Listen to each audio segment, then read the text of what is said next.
Если вы хотите поддержать канал, вы можете сделать это достаточно просто, зайти в магазин, в раздел «Ежемесячно» и здесь вот нажать «Ввести код автора». Код автора я указываю в каждом видео, в описании, и вы видите его на экране. За ввод кода вы получаете доступ к некоторым скидочным наборам, вот эти вот со значком вот этим. Также вы получаете небольшой подарок в виде одного гелиолита. Также в описании вы всегда можете найти мою ссылку для доната у официального партнера игры магазина BuffBuff. И здесь действительно самые низкие цены. Это не реклама, это просто факт. Задонатив через мою ссылку, вы поддерживаете канал. Я вам за это премного благодарен. Всем здравствуйте, мы находимся на глобальном сервере, 43-й день сезона, и вот эта вот иконочка появляется. Для многих она уже понятна, известна, знакома, да, для многих это что-то новенькое, что-то непонятное, нифига непонятное. Ну, я надеюсь, что вы уже разобрались, здесь не то чтобы сложно разобраться, тем более, что ролики по схватке в осаде, которая началась сегодня, есть у меня на канале, да, у всех, в принципе, есть. Все, кто занимается вот освещением этой игры, да, видео в ютубе, то тот уже давно эти ролики делал. Много роликов, стримов много, весь процесс мы здесь разбирали, в том числе мы били вот этих вот боссов. Ой, которые у нас открываются на карте, это у нас первый босс, он у нас вот здесь вот находится, да, он такой самый, наверное, может быть самый неадекватный босс, потому что у него в навыках здесь всякая ересь находится, да. Скорость атаки очень высокая у него, то есть он бьет очень быстро, при этом его автоатаки бьют по ромбу. Здесь написано радиус 5 на 5, но по факту это ромб. То есть привычный нам ромб, как вот, допустим, например, Фрубат лечит вокруг себя, там Ацилия лечит боевым навыком вокруг себя. Вот такой вот ромб. При этом эти атаки еще и снижают готовность абсолютного навыка на 10%, да. Ой, у него боевой навык здесь тоже неадекватный, который начинает, после того, как он его использует, да, он начинает носиться по полю, то к одному, кто к другому, кто к третьему. И своим основным навыком, кстати, вот такой вот ромб я имею в виду, да, вот он сразу здесь указан. Здесь такой же. Он наносит вот такой вот урон, плюс штрафы, плюс опять же снижение готовности. Ну и вы понимаете, там, где у нас снижение готовности абсолютного навыка, это у нас всегда либо избежание воздействия, если это возможно, этого удара, который у нас, соответственно, энергию снижает, либо тупо в сопротивление, тупо уходим в сопротивление. Либо есть какие-то хитрости типа замедления, постоянного замедления, чтобы он свои навыки не использовал. Награду мы видим, да, здесь за прогресс, главное забрать, экстрагента много дают, мы сейчас всю свою связь стихий прокачаем на максимум. И за урон, который мы наносим, тоже разовая награда, 3 гелиолита, они могут приходить с опозданием, вот эти вот награды, имейте в виду, по почте они придут, да, но не бойтесь, если там какая-то задержка. В прошлом сезоне у нас была задержка на разных серверах, там вплоть до нескольких часов. У кого-то через 20 минут приходило, у кого-то через несколько часов, не паникуйте. Уже кто-то у нас здесь отбил, 2 миллиарда, награды у нас здесь за рейтинг такие, что я вам не советую здесь как-то упарываться, потому что здесь чисто ресурсы для прокачки, то есть это не валюта никакая, это не окаменелости, то есть не гелиолиты, ну это такая слабенькая награда и мотивация, соответственно, слабенькая. Казалось бы, здесь сундуки выбора снаряжения, у меня было их в конце осады, по-моему, больше 100, 180 что ли. И хотите верьте, хотите нет, у меня ни одной единицы снаряжения не упало среди них, которые были бы нормальные, то есть у меня на дополнительные характеристики были бы плюс 3, там, либо плюс 4. Плюс 3, по-моему, одна выпала, а плюс 4 не было ни одной. Так что за ними гнаться, ну, я не вижу смысла. И отбивайте боссов часто люди делают просто. Они берут с континентальных испытаний те команды, которые у них были, и некоторые из них подходят. Начнем с ледяного взрыва. Она здесь подходит идеально. Та команда, которую мы использовали вот с этим сундуком, который, обращу внимание, с ускорением. Я ему уже здесь таланты на урон вкачал некоторые. Расстановка у нас такая, как я уже сказал, он бьет вот таким ромбом. Соответственно, она побежит сюда, и он будет бить вот до сюда. Этих он задевать не будет своими автоатаками. Соответственно, они могут спокойно здесь стоять. Почему у нас билдель? Да, потому что она все-таки весь урон наносит боевым навыком, и плюс ко всему на ближника она все равно побежит вперед. Ой, поэтому мы их расставляем вот так. Так, билдель у нас обычная билдель. Она с лечением, кстати, я ей вроде бы талант менял. Вроде бы талант ей... нет, я не менял. Я хотел поменять, а потом увидел, что здесь написано после применения абсолютного навыка. А она его здесь просто не применяет, потому что он ей постоянно будет энергию забивать, а здесь никакого сопротивления. Я просто взял команду с континентальных испытаний. И вам советую сделать так же. Здесь у нас Зорок раздает атаку, видим, да? Тоже сопротивления нету, ничего нету, все на урон. Фридгунда то же самое, что и было.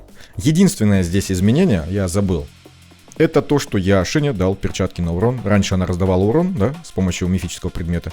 Сейчас она этого сделать не может, потому что билдель будет далеко. То есть более чем одна клетка. Соответственно, у нее такого предмета нет. Ну и главное действующее лицо. Ну как лицо? Ой, какой-то остаток лица, главное действующее. Это у нас Виньяр. У нее здесь все как обычно. И, соответственно, ускорение побольше.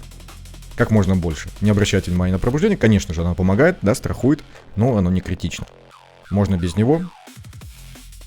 Она часто мажет. Вот этот вот остаток лица, так как глаз нету, ничего нету, да, со слухом совсем проблема вообще. Ориентируется в пространстве. Очень плохо. Она часто мажет, очень часто мажет. Эта команда у меня... Так, кстати, тайминги. Еще здесь тайминги вот такие вот. Ну, просто вот эта вот ротация прописана. Здесь все по умолчанию, потому. Ну, вы, я думаю, надеюсь, понимаете. Она все равно сходить не успеет, а ей нужно ходить как можно чаще, так же, как и сундуку. Схема снаряжения. Набивают они, видим, что 2 миллиарда. 2 миллиарда они набивали, можно перебирать бои, и, соответственно, наверное, будет больше. У меня вообще билдель очень плохая, в плане, что, видим, ну, слабенькое очень снаряжение. Я здесь не смог крит урон какой-то, да, то есть атаки. Крит шанса мало, все мало, недостаточно, плохо. У меня билдель здесь одета хуже всего, наверное, из всех. В общем, больше 2 миллиардов, я думаю, вы сможете набить. И в бою это выглядит вот так. Она убегает сюда. Поначалу она очень страдает, но тут же Виньяра подкидывает щиты, и все становится замечательно. Я, кстати, не помню, выживает ли она... Нет, хотя опять про талант хотел сказать, без таланта на лечение, но я забыл, что я его все-таки оставил, потому что менять его на что-то нету смысла. И все. Если Виньяра не косячит, если она не промахивается, то у нас стабильно весь бой, так как видим промежуток 9 секунд, стабильно весь бой мы не даем боссу сходить. Да, у него автоатаки очень мерзкие, сбивают энергию, видим, билдель постоянно сбивает энергию, но при этом урон терпимый. И так как она боевым навыком весь основной урон наносит, то ее это устраивает. Не будем смотреть весь бой. Давайте посмотрим лучше другую команду. Еще одна команда — это горение. Как я уже сказал, тут два варианта. Либо мы прибегаем к хитрости, то есть типа вот замедления, либо у нас все в сопротивлении. И это касается вот этой команды. Синарел, ему как можно больше ускорения добавьте, да, там атаки, я не знаю, и соответственно, ну это атаку на остаток. Сопротивление превыше всего. Он его, как видим, раздает. Его все равно будет недостаточно, потому что, как сколько бы вы здесь не выкрутили, вы все равно будете страдать. Ой, Пайкстон у нас здесь вот такой. Точность и сопротивление как можно больше тоже. Просвещенность уже на остаток. Это опять же команда, взятая с континентального испытания, только переодетая в сопротивление дополнительно. Дурем у нас здесь тоже сложно очень переодевается, с большими потерями. Видим крит удар, ну не 100%. Надо сохранять точность, надо выкручивать как можно больше сопротивления, нужно сохранять критический урон. Я это сделал как смог, получилось вполне себе неплохо, миллиард эта команда набивает. Где-то здесь у меня в названии, да, миллиард указан. Таймингов, кстати, сразу скажу, нету. Просто нету, потому что ставить их бессмысленно. Я не вижу смысла, они постоянно сбиваются. Мало того, что сопротивление не срабатывает, во-вторых, у нас еще и присутствует вот этот весельчак, тоже у него со зрением беда, видим, в детстве, наверное.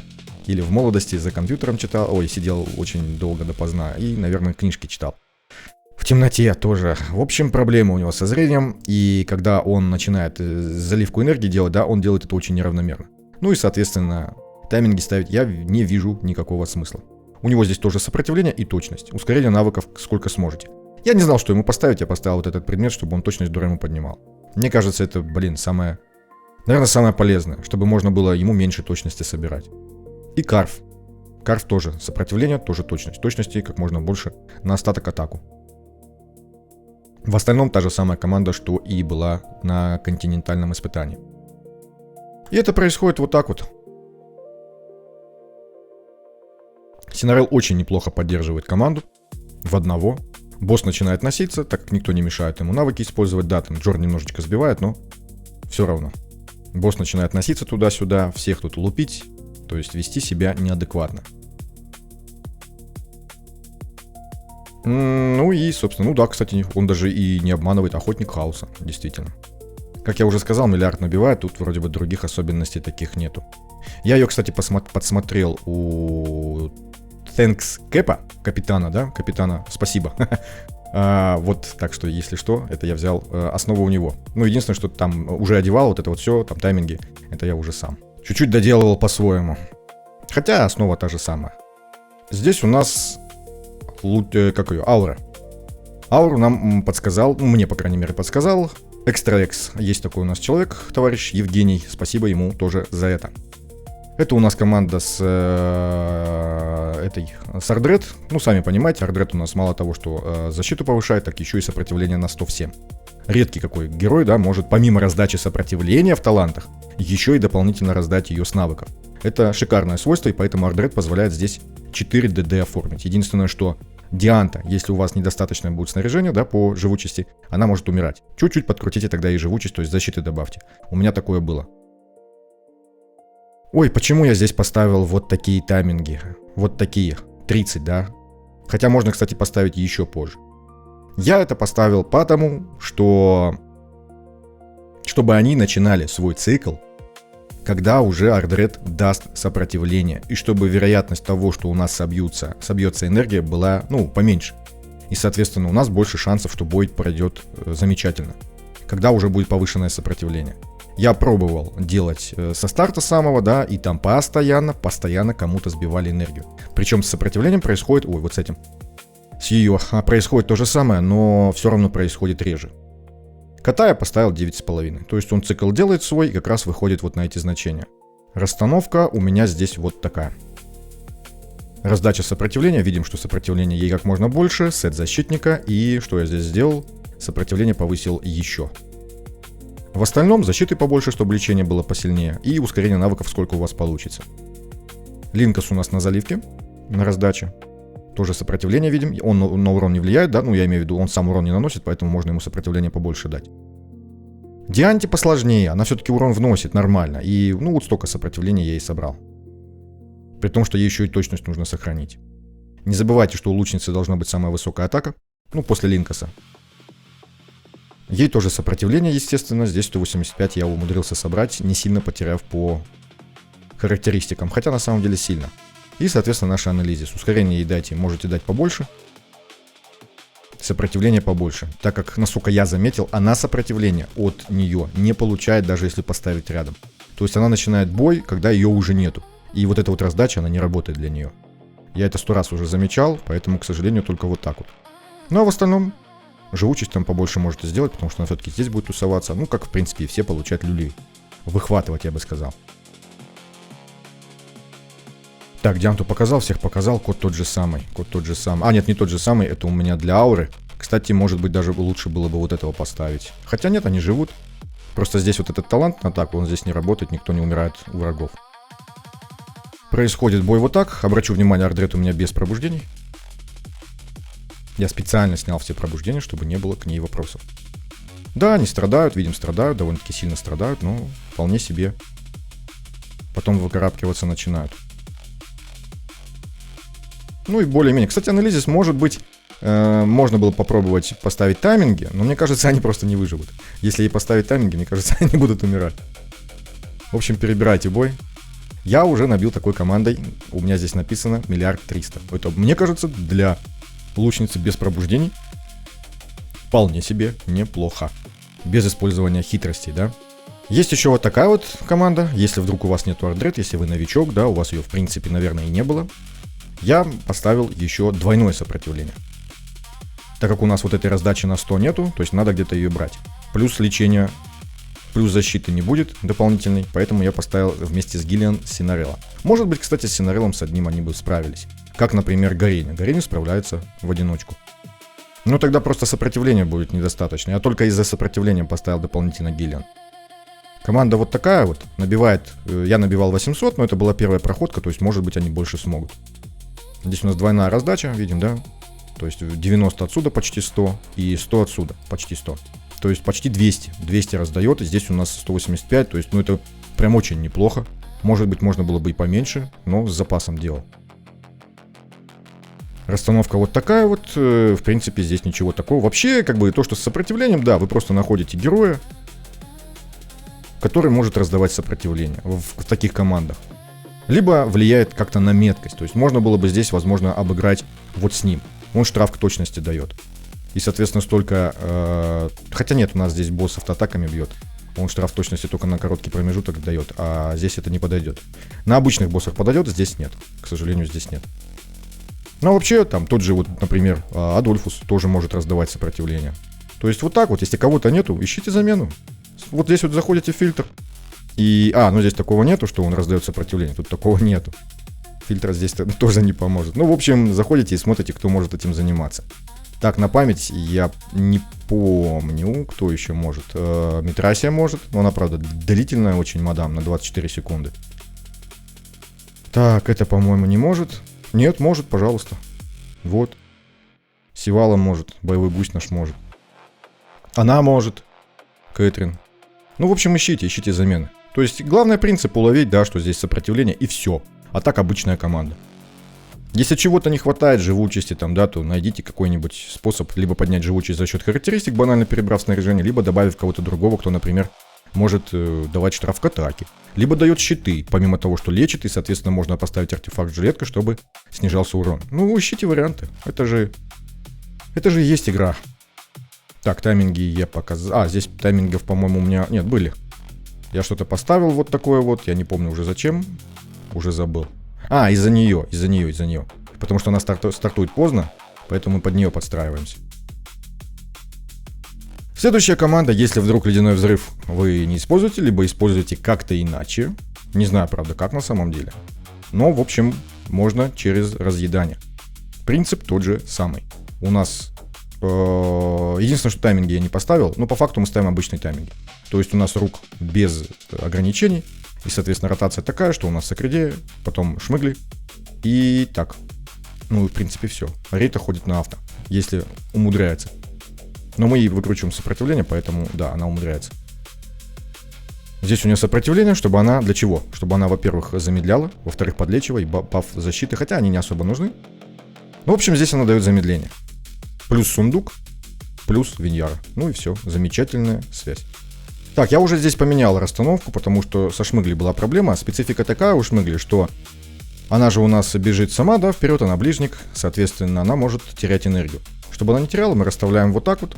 Ну, в принципе, тогда уже вот этой специфики с абсолютным навык, чтобы выскакивать за спину, уже его и нету, получается. То есть мы просто и бьем на авто. Да, мы бьем на авто. То есть я еще не делал эту расстановку, но оказывается она есть. То есть потом уже вручную ничего доделывать не надо. Только за счет расстановки. Замечательно. Никого босс не задевает. И, кстати, появляются тогда вопросы. Что же, блин, это за радиус 5 на 5? Ну что же это все враги вокруг в радиусе 5 на 5, если вот стоит враг возле него и ничего не получает. Здесь врагов куча стоит и ничего не получает. Ну здесь еще можно понять, потому что радиус он вот такой вот, да, ромбовидный. То есть он идет вот здесь вот по соседней клетке. А вот насчет Шмыгли я не понимаю. Что за 5 на 5 радиус такой, который до Шмыгли не достает? Ну ладно, вопросы оставим к тем, кто составлял описание. Итак, специфика у Шмыгли такая вот, расстановка, то есть важна. Шмыгли у нас здесь обычная, урон максимально. Сокридей на раздачу атаки, видим, ничего особенного, то есть от точности только можете побольше дать, иначе то совсем мало. В остальном ничего особенного, только точности побольше. А так обычная сокридея. На разломе Виньяра такая же, как и у ледяного взрыва, то есть ускорение как можно больше, соответственно часы и вот это вот все. Обычная Виньяра. И рук вот такой. Кстати, вот это вот ему не обязательно. То есть, если у вас есть получше предмет, но вы жертвовали ради того, чтобы раздавать урон, то здесь уже можно поставить. Хотя нет, подождите-ка, он же сокридея раздает. Да, оставляйте тогда так. Ну, либо так, как у вас получится. Ну и, соответственно, сундук. Сундук с ускорением. Обычный сундук. Давайте тайминги сразу выставлю. Или и 6. Вот и все. Вот и все тайминги. Как я уже... я не говорил, по-моему, да? Они 1200 у меня нанесли. Давайте посмотрим, сколько они нанесут вот так вот. Бывает, они умирают. Иногда Виньяра, как всегда, промахивается. Вот видим, пожалуйста. Виньяра один раз достаточно промахнулся для того, чтобы все пошло по одному месту.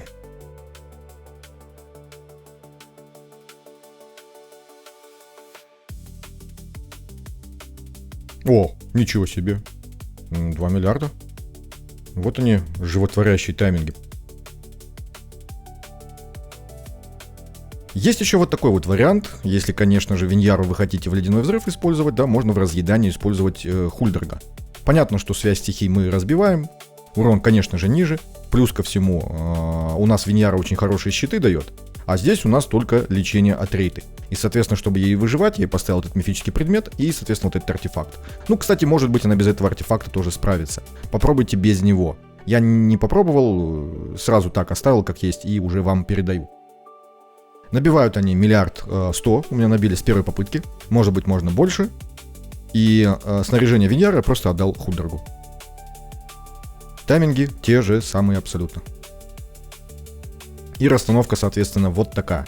То есть у нас Хульдерг должен быть вблизи к боссу, да, но при этом не получать от него удары, потому что он не выживет. Соответственно, он просто здесь. И одет он, как я уже сказал, в снаряжение Виньяры.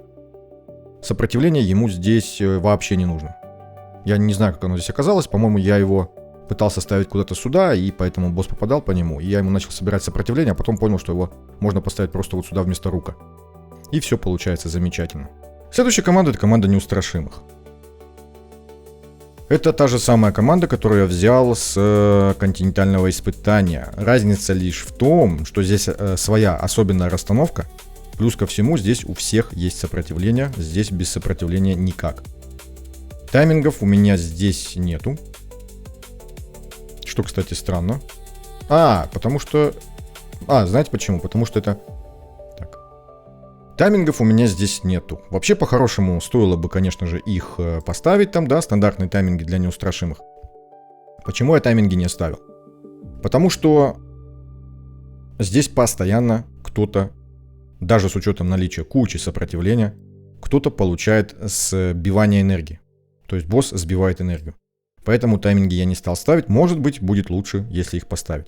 Расстановка, обратите внимание, здесь вот такая вот, да, чтобы и раздача... Где она здесь? Раздача атаки прошла, да, от Кульвиды. На Настенку и на куклу нашу. И чтобы у нас именно кукла попала вот сюда. То есть, чтобы босс по ней автоатаками своими не попадал. Он будет попадать по всем, кроме нее. При том, что у нее сопротивления вообще никакого нету. У нее сопротивления нету. Потому что она у нас главный уронщик, да? Одеваем ее, как обычно, максимальная атака в команде. Для того, чтобы Маштур давал щиты. Кульвида, сопротивление как можно больше, соответственно, точность тоже ей нужна, чтобы накладывать ослабление. Настенка, у меня даже вот такая вот. У меня здесь грудь, видим, с сопротивлением и даже с защитой, без всяких крит уронов, без всего. Ну, не было у меня лучше снаряжения, более подходящего. Сопротивления ей действительно нужно много. Иначе прям сильно босс сбивает энергию. Поэтому пришлось пожертвовать уроном, она все равно молодец, у нее все равно много урона. Здесь у меня джин. Ставьте того, кто у вас есть. У меня есть джин, вроде бы он здесь получше подходит. Маштур, точность, сопротивление. Ну и, соответственно, сет вот этот, да. Глубинный дар такой же, как и был. С ракушкой. Здесь добавилось только сопротивление, ускорение навыков как можно больше. Вот это вот все. Точность. И, в принципе, все. С живучестью здесь особой проблемы нету. Благодаря наличию Маштура. Я не знаю, какую команду здесь сделать без Маштура, там, да, без глубинного дара. Мне кажется, без глубинного дара здесь ничего не получится. Он очень много сбивает энергии, и аналогов, да, вот здесь вот особо таких нету. Ну, Репикаса можно попробовать. Можно Репикаса попробовать вместо глубинного дара. Единственное, что тогда ракушку не надо будет ставить. Тогда Репикасу нужно давать какой-нибудь разлом. Либо Репикасу, либо Кульвиде. Смотрите сами. Кто здесь еще подойдет? Нужно сбить энергию, а его здесь в принципе-то нету особо. Маштура кем заменить? Вот понятия не имею. Натаниэлем, что ли? Потому что здесь нужно лечение будет, да? Но у него есть штраф к атаке и плюс бафы. У него здесь штрафа к атаке нету. Поэтому, как они будут жить, понятия не имею. Подумайте, может быть, какой-то урон нанесете, если у вас других команд в наличии нету. И в итоге, когда я отбил, у меня получился вот такой урон. Единственное, что последний результат здесь еще не просчитан. Получилось 5900 где-то. Чуть хуже ударил ледяной взрыв. 2 миллиарда было, я что-то не сохранил. Думал, больше могут, но нет, не смогли. А, кстати, неустрашимые удивили меня. Оказывается, это у меня была очень неудачная проходка на 2200. И тут уже 2800 почти. То есть, может быть, можно было и больше, я уже не стал. Потому что какая разница? Я же уже сказал, да, что награды здесь ни о чем. Так что бейте как хотите вообще. Других команд я не делал, но суть, я надеюсь, что вы понимаете, да, как они составляют сопротивление, либо хитрости. С замедлением вот с этим. Других вариантов я особо не вижу. На этом все. И учитывайте, что расстановка, да, если у вас команда состоит там из какого-то количества ближников и какого-то количества дальников, то как вот, допустим, с ледяным взрывом можно обыграть так, что у вас дальники не задеваются автоатаками. И, жить гораздо проще становится. Даже если вы не сможете его замедлять. Ладно, на этом все. Всем большое спасибо за просмотр, всем удачи и всем пока.